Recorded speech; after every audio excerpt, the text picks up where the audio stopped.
Well, can't do that.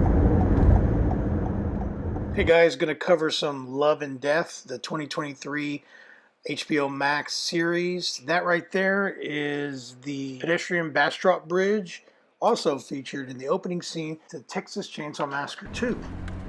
All right, here I am in LaGrange, Texas. They got a lot of nice stuff. This is Main Street, I believe.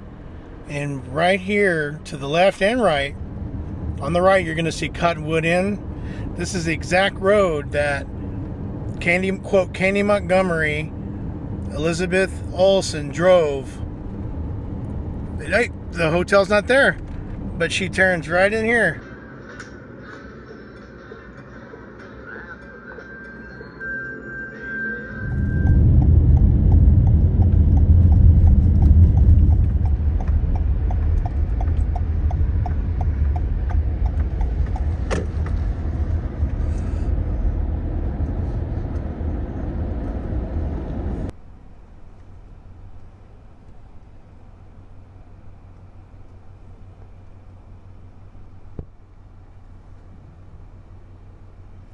Okay, so I'm approaching the room right here, 237. This would have been Candy and Alan's room right there. You can tell from the wide shot that I'll show you here. Candy parks, forgive my broken windshield here. Candy parks right here. She gets out and she goes to unlock that door.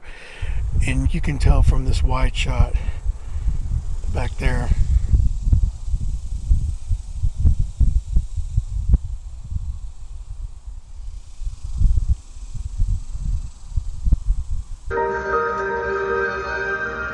Feels a little sleazy. I think that's what I like about it. It's $6.50 cheaper.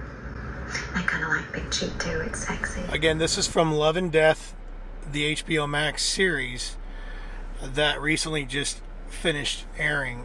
And in the show, this is actually Richardson, Texas. We're in LaGrange now, but in the show, it's supposed to be Richardson because Candy and Alan meet in real life at the Cottonwood Motel in Richardson, which is actually a real life motel that stands in Richardson, but they chose this for the architecture and the 70s look here in LaGrange. This is used in other productions as well, including Fear of the Walking Dead. Anyway, Candy is coming from the other direction, coming toward us, toward your screen, and the motel that she decides on the second meetup is the Como. Now, upon her the first visit, when she meets up with Alan, she decides on the opposing motel across the street, which is like, where is it? It's not there, right? This is an empty lot in real life. This is where movie magic comes in. So I was pretty fascinated to see this reveal in real life when I found this location on Google Street. I'm like, where is the facade that they used for the Dallas Continental? It's clearly not here. What I learned is they wanted both motels to be across the street from each other. Well, there's none here, so they filmed, that location is still unknown at the moment. I don't know where that is. They found another 70s style location, motel, and they filmed the scene of her pulling into there, and then they shot her going into the rooms like bright yellow and green. They repainted it themselves, the art department. Well, that's a whole nother location, again unknown at this moment, at the time of recording this. And what they did is that the outside scenes of her pulling in, she actually turns right here and she pulls into the motel there. All of that is done in another location, and they digitally placed it here on this lot to make it seem as if it's across the street. Okay, turning back around, going the direction now that Candy was driving. You can see all of this in the series. I don't know about when they start the scene, but about right here, because you can see the Cottonwood on the right. To the left is where the Dallas Continental Inn would have been. She looks there and she goes, nope, and then she decides to go there and turns in there. Actually, yeah, right here. That's where the Dallas Continental would have been. She would have made a left in the first time into the lot. Well, again, this is all done at another spot, and they place it here. So it's pretty fascinating. You know, this, at least to me, you see these things. If you look closely at the Dallas Continental, it does have like some like digitally type textures to the structure. Something about it doesn't seem right, and that's probably the case. They did the same thing with the church, which is in Coupland, Texas. I haven't gone to yet. So in the show Dallas Continental, we'd be looking right at it in your screen. This green lot, I mean this grassy lot right here, but it doesn't exist in real life. But this is the Cottonwood Inn Motel in LaGrange, where all the nice girls are, according to ZZ Top, right? You know what I'm talking about. But that's pretty much it. Cottonwood Inn Motel in LaGrange. So this looks close to what the Dallas Inn Continental Inn could have been, but I'm not convinced that's the one. I still got to find that property. But that's it for this one. Now, Candy, the Montgomery house I have been to, and that's actually in Austin. I can show you what that looks like here now. I did not get any video footage because the owners are not they don't really take too well of people going to the house. I'll just say that. That's what I've learned, at least. But here are some still shots I've got, and this would be in Northwest Austin.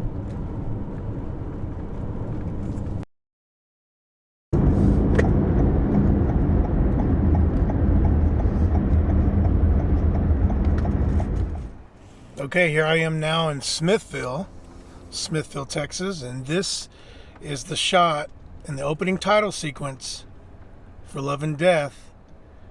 Right there, the building on the left and the building on the right, and you've got the Nina Simone song playing over Don't Let Me Be Misunderstood right here. Camera's rolling through the main downtown area of Smithville. You got these old buildings, and this is what they were looking for to create their fictionalized vision of Wylie, Texas, which looks nothing like any of this. So Wylie consists of a good handful of towns. This is the main area, Smithville, and you got Candy and her friend, I think Sherry, who's played by Kristen Ritter. There's a number of scenes with them here, walking in and around this intersection here. Right here in this corner, there's a scene with them. In this building right here, Backdoor Cafe, they actually have a scene inside that they do here. So they'll I don't recall if they pull up here, but this right there, they have scenes inside. Let me get these papers out of the way. Again, excuse the windshield. This is kind of a recent thing. I haven't repaired it yet. You get your car fixed? Not yet. You're gonna want to get your car fixed. So there's a scene from the inside, or a few scenes actually, of Kristen Ritter and Elizabeth Olsen eating or dining and chatting right beyond that window there. And the cameras are inside, shooting out, and you could see the Backdoor Cafe decals there in the window. There's this shot with Kristen and Elizabeth right here, leaving the cafe, coming this way. Pretty much right here. Now the sun is not in the ideal spot because it's backlit, but yeah, right there. And then there's another, I think it's over here.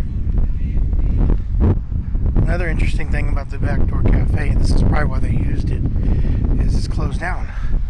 And there's your indicator right there. So I wonder when that happened. Almost 30 years.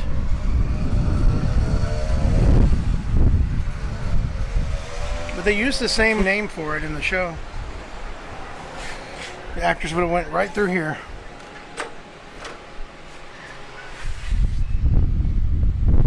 But on the other side, you can, when they're eating in here, this table, you can see these buildings in the background.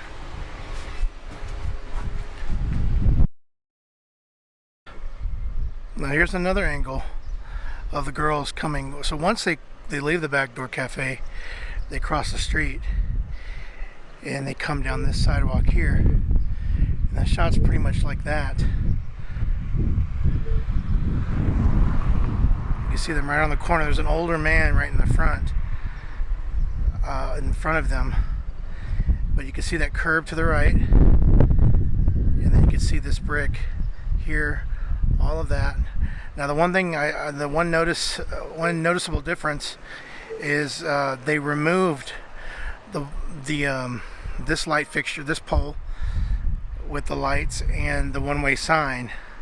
The green trash can's still there. So that's a screen used trash can right there. Boom. Well, that pretty much does it for Smithville. This is a small town. Probably has a lot of history, and they like the buildings, and it was perfect for their vision of Wylie. But here's a 360 view of the main street. They would have had this all up. They would have had this all up for however long it took for them to shoot. But they would have closed this whole block down, and did their thing. What I was saying earlier was the fictional version of Wylie in the show consists of about 5 towns. So you've got Smithville, this main downtown area. You've got, of course, LaGrange, which I just showed you that was actually Richardson in the show. You've got Coupland, which is where the church is. You've got Austin, which is where the Montgomery house is, and I believe the Gore house, which I have not found yet. That also, I believe, is in Austin. You've got Bastrop, which is the bridge that Candy's always driving across to get to and from different locations. Also, there is a scene between her and Alan. She's talking about her feelings and the relationship and whatnot. They're kind of out in this like park area. That's actually Bastrop, right next to the bridge, and she drives over. And Georgetown, that's where they held the trial for Candy. That's in Georgetown. So again, Smithville, Coupland, Bastrop, Georgetown, Austin. Oh, and Lockhart. Lockhart was the area which I'm going to go to here at some point, where they're dining, where Alan and Candy would meet up to and dine outside in the patio and discuss the details and the plans for their affair, where they're going to meet and what days and whatnot. There's a montage there, I believe, as well. But that's it. That's Smithville, Texas for you. Backdoor Cafe, the former Backdoor Cafe. And now, speaking of Coupland, speaking of Bastrop, we're going to go there next, show you what they filmed out there, and then Coupland before I call it a day. Here we are entering Bastrop. Coming up on my right is the bridge they used for Candy to drive up and down through. Also, this is the bridge also used in Texas Chainsaw Massacre 2 in the opening scene. See how short it is? They just have a vehicle or vehicles go up and down one direction, back the other direction, over and over again, cut it together, make it look like it's a longer bridge than what it really is. All right, coming in further into Bastrop brings me to this park right there, June Hill Pape Riverwalk Trail. As you can see, that was the bridge I just came from on the other side. Now this shot here is the ending shot of a scene between, like I was saying earlier when I was in Smithville, there's a scene between Alan and Candy that's held down here. The actor's standing right there. And when the scene ends, you've got Candy coming up the stairs here. She's leaving. Alan's going that way. And they're parting ways. And the shot is pretty much right around this area. Probably zoomed in more. This angle, I mean. And you see the little Bastrop Bridge right in the background. Now, what's interesting, I noticed this location right away because I've been to this park a number of times over the years. Right to the right, that's out of frame, is a Neighbors Restaurant and Grill, or back patio, whatever it's called. It's called Neighbors. And this is actually a nice little hangout spot, and it's known for Bastrop. So I've hung out there a few times. But this would have been pretty much the ending shot for that scene. Now we'll go down further and show you where the actual scene took place, the actress. Now it's like mid-June, and the heat is starting to pick up here in Central Texas. You can hear the crickets, and it just sounds hot out here, you know. So the scene would have taken place right around here. Let me zoom back out. I don't have that screenshot. I only have the screenshot from up there. But I believe the scene starts with them walking through the park, which is, it's so crazy because I've done this exact same thing a number of times with my kids, different occasions. They come from that direction and they end up right here, and you've got Jesse Plemons as Alan standing right here.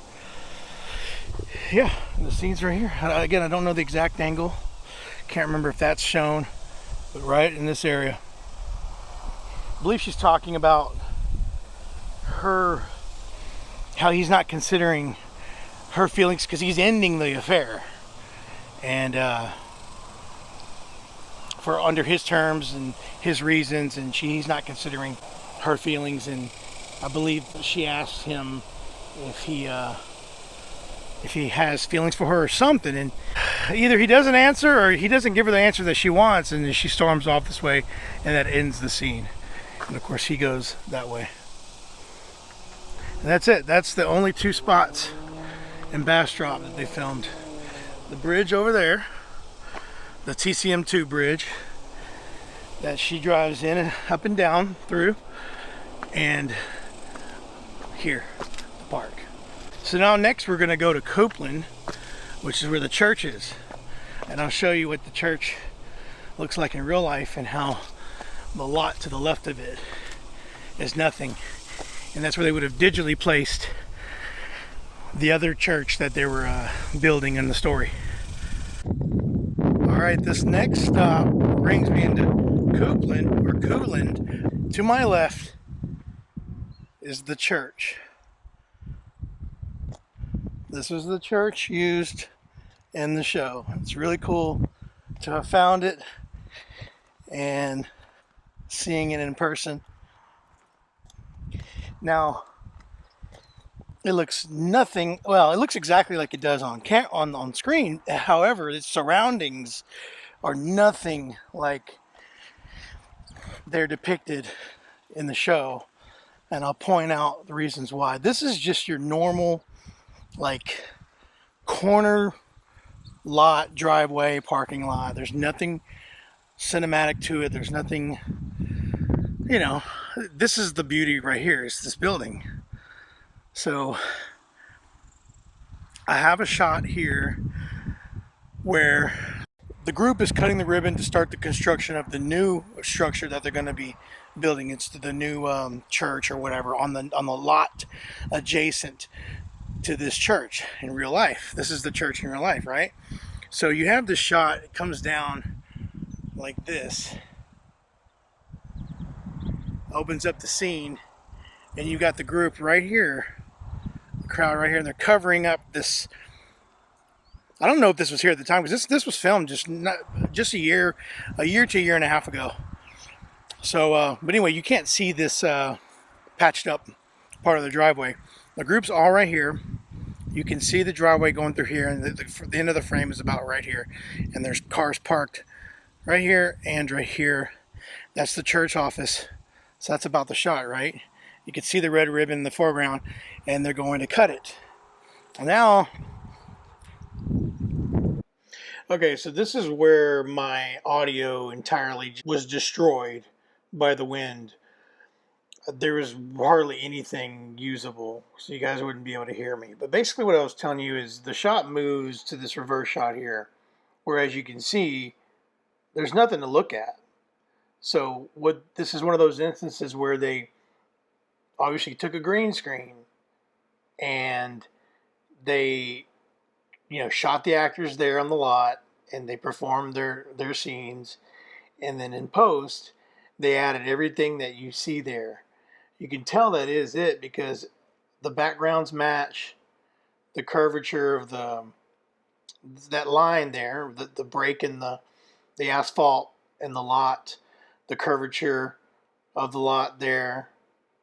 It all matches, but it's just really cool to see how it actually looks in real life, which is nothing like it appears on screen. Now, if you do watch the scene closely, you can tell there are semblances of CG. It's pretty obvious when you look close. Now, I'll bring in a couple other shots where you can see the finished church on the lot, and it's even more amazing what they did with the CG, and it's and even more obvious that the actual finished building of the church is clearly digital, but it's still fascinating nonetheless how this real life church and its adjacent lot are just complete opposite, look nothing like they are depicted in the screen. So there you go, more movie magic for you. That's it. It's a wonderful. I mean, it's a beautiful building. So I can see why they chose it. It fits perfectly. But this is the surrounding area, the fake lot.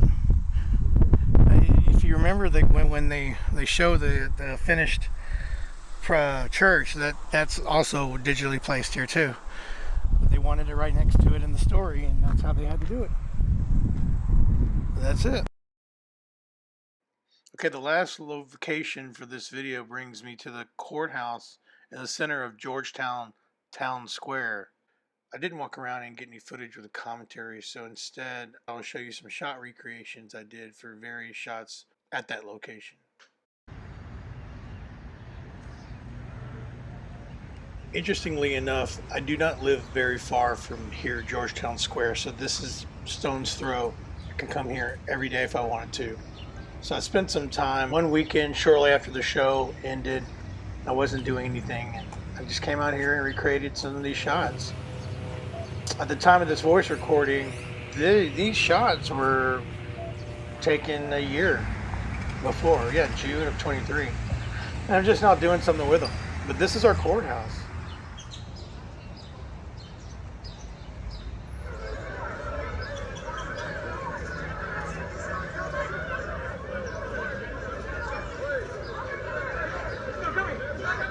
Not right now.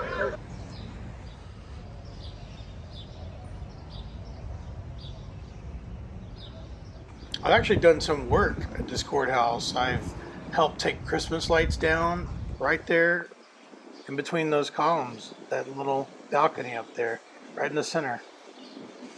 Yeah, it's a stomping ground, so it's really cool to have heard that HBO or Love and Death came in and shot their series out here. It was very fitting.